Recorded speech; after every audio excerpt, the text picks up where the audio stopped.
Due to his role in their new Dragon Overlord's administration, the locals had wisely gifted Victor a large mansion overseeing the rest of Murmurin. Finally, the human's life as a homeless adventurer had reached its end, at least until they claimed Furubin's dungeon tomorrow. And what a place it was! With 3 floors, a basement, and a roof, it was huge enough to welcome a lord's entire retinue. Unlike the early medieval architecture of Gardimagna's manors, the place had been built in a later times style, with wide rooms, black wood flooring, and a central velvet stair leading to the upper floors. Victor had heard it once belonged to a dark wizard doing experiments in the basement though, and considering the dust around, the inhabitants hadn't touched it in years. He better watch his back inside. Victor entered the grand foyer with Savaurius and 20 mindless, demonic skeletons in tows. "Go clean the place," he ordered his servants, "no dust must remain." The automatons spread around as ordered. "And now I officially live in a ghost mansion," Victor told Savaurius, as they moved to explore the ground floor while the earth trembled. "Do you think Vainqueur smashed a succubus this time?" "I don't think Chocolatine can summon on," Savaurius suddenly chuckled. "Ah, I get it, smash a succubus. You can't imagine how much I missed someone laughing at my lame jokes," Victor said, finding a large cozy room with an old fireplace and armchairs. "We had good times. It's not quite the same since you left, Vic. We're taking a wrong turn since that Lavere woman arrived." "Wrong turn? The Nightblades are an outlaw ring. That's pretty redundant." "Yes, but we respected the government," Savaurius said, Victor giving her a blank stare. "Okay, sometimes we put nobles through death traps, but who doesn't? We didn't take up arms against the king, because it was bad for business. But last time I was at our headquarter in Noble Kur, there were talks of supplying Ishvania and the Scorchers with weapons." "Well, Vainqueur shot that plan down." Victor sat in one of the armchairs, finding it extraordinarily comfortable. "Channel Hellfire." His finger fired a ray of ghastly blue flames at the fireplace, lighting up the leftover black wood. That was the only monster perk he got out of this grueling training, and he earned it. He should have listened to the priest's warning of fire and brimstone in his childhood. "Do you want an omelette?" Savaurius asked him. "Sure." The proposal couldn't make Victor happier since she had many levels in the cook class.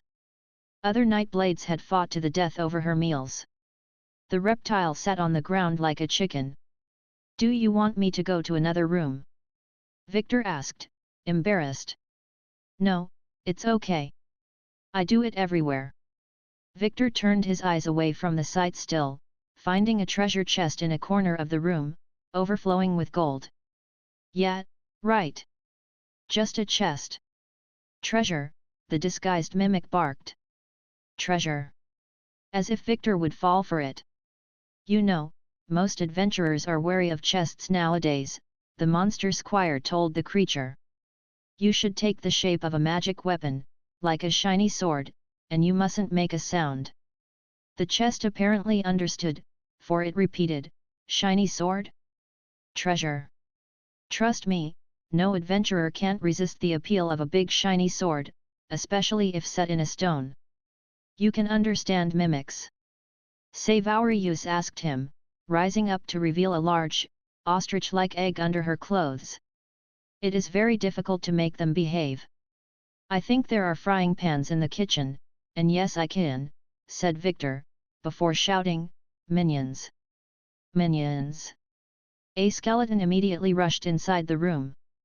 The M-word had never felt so pleasurable. "Go get us kitchen tools," Victor ordered, the undead immediately obeying. The squire took it back. Mindless undead slaves made his life way easier than before. Sword treasure. By now, the chest had morphed into a huge, outrageous two-handed sword made of pure gold and jewels. "Sword treasure. Better, but too much," Victor told it, who suddenly wondered how the mimic could talk without a mouth. "Try having a black metal edge and an elegant pommel. Don't overdo it." "Sword treasure." The mimic followed his instructions, becoming the perfect picture of a magical sword. Excellent! Now you shouldn't have trouble getting food. Just don't kill anything in the village, all right? Sword treasure! The sword purred and hopped out of the room like an animal, just as the skeletal servant came back with 4 frying pans. Sword treasure! Victor now had a pet. On a whim, he called it Vainqueur Jr. Congratulations! Through your teaching, Vainqueur Jr. has gained a level in Fencer. Really? Like that? Victor guessed Minion Trainer made it easy for monsters to gain class levels when following his directions. Is this place the mimic school I heard of? Yes, and I would avoid the beds if I were you. Victor suddenly wondered if disappearances in inns were caused by disguised mimics. Nothing better than a warm meal after a good day of training, said Saveurius, breaking her egg on the frying pan, before adding spice to her omelette. The skeleton stood there waiting, so Victor sent him away looking for plates and cutlery. In total, Victor had gained 6 levels in Necromancer before hitting a level glass ceiling like Vainqueur. The dragon still asked Chocolatine to summon more demons to calm himself after Furibon's last visit.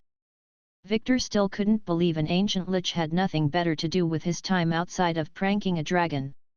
He must be really, really bored in his dungeon. You little Victor heard Croissant's voice from outside the room. The werewolf soon joined them, in human shape and with a bloody hand. Croissant, are you all right? Asked Saveurius in worry. What happened? I found a sword laying on the ground, and it bit my hand when I tried to grab it. Then it ran off. Vainqueur Jr. grew up so fast. Sad, Victor lied since he found some twisted pleasure in that jerk's pain. Why are you here? I asked Vainqueur what we should run ourselves, now that we are all his minions and that we are going to run out of sheep. He answered, textually, a dragon has no time for sub-minion management, I have a war to prepare for, so go to my chief of staff for directions. Then, he had my sister summon another demon and punched it. So I'm basically your village's mayor now. Wonderful. Looks like it, pal.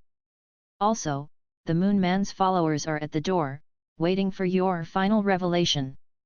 Victor let out a sigh. They had kept pestering him every time he wasn't with Vainqueur, who scared them to death. I will be their prophet later. No hard feeling for that perk stuff, right? You brought Vainqueur here, so you kinda deserved it. No, no hard feelings, since you will serve as our scout tomorrow. The werewolf blinked. I'm what? We are raiding the dungeon tomorrow. Your sister is coming too, but she's going to be fine in the rear. As a rogue class, you will scout ahead for traps. But I'm a ranger, not a trap finder. I hunt beasts, I do not disarm traps. I know. I meant you will scout out traps by triggering them. Maybe next time, you won't try to sacrifice your future commanding officer to a cult. Just saying. You petty snake, as a wise woman told me, Victor smirked at him. I wish you would go to hell, Croissant, but I think you are already there. Clenching his fists and fangs, the werewolf exited the room with fury in his eyes. Merciful and grim, damn that dragon, damn his staff, damn them all, that was very immature, Victor, Saveurius chided him, even if he deserved it. Ah, it's fine, Victor replied. We've both blown off steam, now we're cool. You look like you need a warm meal to ease you up, said Saveurius, who finished the omelette. Here. Thanks, Victor replied, as he sat back in the armchair. What else in on the menu? Of course, his stats appeared when he said that word. Victor Minion Dalton level, 26, Outlaw 5/Monster Squire 14/Necromancer 7, Type, Humanoid/Dragon Party, VNV Health points 645, Special points 240, Strength 24, Vitality 23, Skill 32, Agility 31, Intelligence 30, Charisma 30, Luck 29. Personal perks. Class perks claimed by Dice. Lockpick, Observer, Eye for Treasure, Dead Friend, Knife Master, Romantic Monster Kin claimed by the Moon Man, Minion Trainer, Black Curse Monster, Student Channel, Hellfire, Miner, Monster Life Force, Red Dragon, Monster Rider, Monster Insight, Rally Minion, Animate, Dead Necromancy, I Dead Divination, Life Spell Minion. Even his goddamn menu had started calling him that. Still, very good stat growth so far, although he never tested the new Necromancer perks. He was now around the same level as the late Gustav and Vilman. Congratulations! Due to meeting entry requirements through your Monster Student perk and Necromancer levels, you can convert some of your levels into promoted monster classes. Stats will not be affected, but perks will. You can either combine Monster Squire and Necromancer into Death Knight, or Outlaw and Necromancer into Reaper. The change will be permanent and cannot be undone. You will no longer be able to progress in the converted classes if you choose to combine them. Interesting, Victor thought as he took a bite out of that delicious omelette. Savaurius partook in the feast in a weird act of self-cannibalism. What were these classes? Death Knight, an undying warlord, commanding armies of the undead to rid the land of life itself. Specialties, all weapons, necromancy, and riding. Major growths in strength, vitality, skill, and agility. Perks affected: Monster Kin, Monster Student, Monster Life Force, Red Dragon, Necromancy I, Life Spell. Reaper, a thief and stealer of souls who does terrible things in their quest for power. Specialties: Scythes, Necromancy, and Dark Magic. Major growths in skill, intelligence, charisma, and luck. Perks affected: Lockpick, Knife Master, Dead Divination, Life Spell. Charming. So Death Knight was a pure combat class with some dash of magic thrown in, while Reaper was a mix of rogue and spellcaster. It didn't take long for Victor to make a choice. He doubted he would progress further in the Outlaw class, making it redundant, and his Monster Squire class was too good to trade. Besides, Vainqueur had the pure combat niche covered. He could definitely see the effect of the new intelligence points. Ever heard of the Reaper class? He asked Savaurius. It is usually reserved to dark fairies or psychopomps who steal souls, she explained, sitting back again to lay another egg. I heard rumors that the god Death Jester was one, and that he killed so many people with a scythe, it turned into an artifact. Then it was official. Time to reap these levels. Choice registered. Your Outlaw and Necromancer levels have been transformed into Reaper levels. Outlaw and Necromancer are no longer accessible. Lockpick replaced with Skeleton Key. Skeleton Key, you can unlock any lock on a successful skill check, even magical ones. You always count as invited to any location magically protected. Knife Master replaced with Scythe Lord. Scythe Lord, you gain perfect proficiency with scythes. Scythes now count as staves for the purpose of spell casting. Dead Divination replaced with Helheim. Helheim, if you kill someone with a scythe, you can trap their soul in your weapon, increasing the weapon's statistics. The victim cannot be revived, reanimated, or reincarnated as long as they are trapped in the scythe. You can talk with the trapped souls and release them at will. Life Spell replaced with Steal Life. Steal Life, when you inflict damage with a scythe, you recover HP equal to half the damage inflicted. Victor briefly grabbed the daggers around his belt, finding that he had lost all familiarity with it. With Knife Master gone, he could no longer draw in the class pool of knowledge. What are you going to do with all these undead servants, by the way? Savaurius asked him in between bites, as he used the dagger as cutlery. I thought you found them disturbing. I recently asked the goddess Shesha the price to return home, and it's terrifyingly high. I noticed you could make a killing in the undead trade. Sav chuckled at the phrasing. So I thought I could save money to pay her the service. How high? Victor told her the price, and Savaurius almost choked on her omelette. Vic, that is insane. Even if you take over the continent, you won't have enough gold to pay that price. Yet, but I miss my family and friends on Earth. Victor had been growing homesick long before he met Vainqueur, and the discussion with Allison only increased that. I know you keep saying this world sucks and you miss your old one, but you're making a life for yourself here. If you're missing on your family and friends, you can make new ones here. You also have a lot of opportunities. You are working with a dragon, and gaining levels so very fast. Who else is that lucky? He wouldn't call it luck, but yet, even if the fiasco with Yuskal had killed every other avenue for work, no way he could set foot in the country again without Vainqueur's protection. Against his better judgment, his thoughts turned to Vainqueur's advice. Hey, Sav. Would you find a male with a very big hoard of gold attractive? Of course. Who doesn't like someone with a lot of money they can repossess? Unfortunately, the crafty creature immediately guessed his trail of thoughts. So that was true? You asked Allison to breed. And no, nothing that direct, Victor defended himself. There are steps in between. Like a drink. You are too good for her, said Savaurius with a motherly tone. I would not try to breed with her if I were you. You do not know where she has been. What is that supposed to mean? She is a priestess of Cybele. She must have laid with half the town and called it religious service.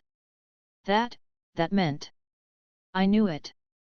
Victor, what you need is a well-bred, nice woman with strong family values, said the reptilian assassin for hire, without any hint of hypocrisy whatsoever. Like Chocolatine. Not a dryad of loose morality like Allison. Chocolatine? That psycho?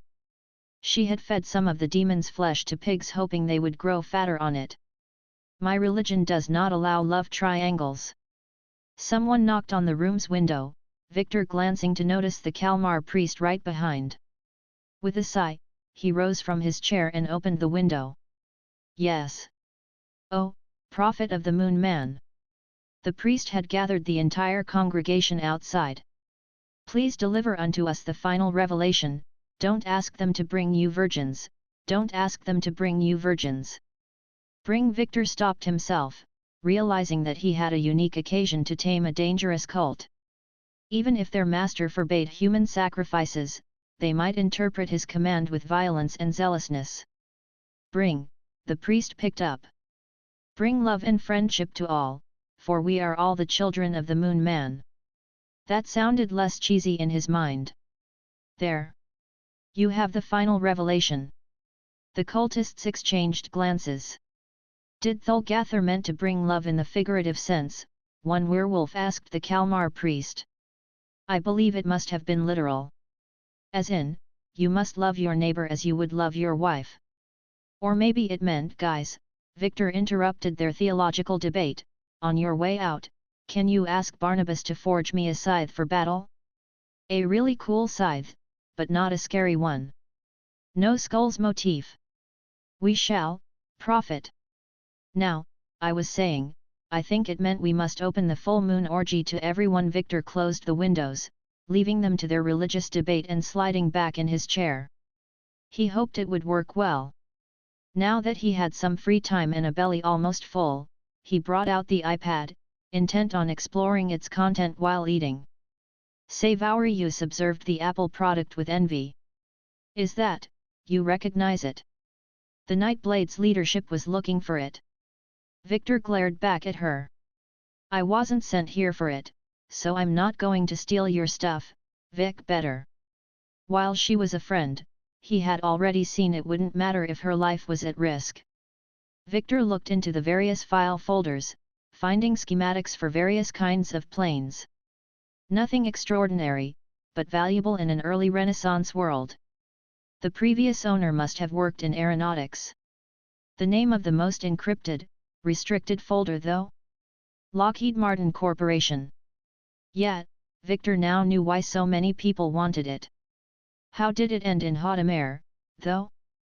Could it be that since Outramond and Earth were mirror worlds, items and people often traveled from one to the other on their own? Come to think of it, he was centuries ahead of his time here. Valuable knowledge. Perhaps he could help improve that world and make a profit out of it, gain money by doing good. The sound of the entry bell echoed in the room. That must have been Allison. Better that someone alive opens the door, Victor thought out loud, rising up with the iPad under his arm. "Sav, do I smell good?" "Better than her, Vic," the reptile hummed, "much better than her." The adventurer smirked as he opened the mansion's door. "Good evening, young man."